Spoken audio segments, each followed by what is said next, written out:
Okay, guys, so now we'll demonstrate the lateral basal segment. Just like with all these other modified positions, it's going to be in the same region. For the posterior segments, we'll just listen over clothing if there's clothing present.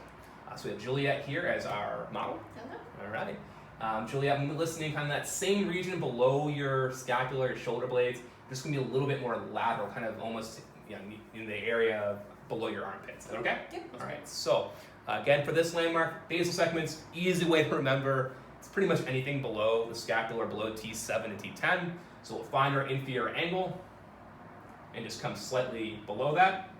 And for this, we're going to want to be lateral from a mid scapular line. So we're going to kind of be more towards the axilla here.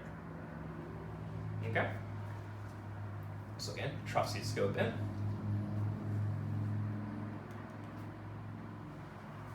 Usually take breath in through your mouth. Good.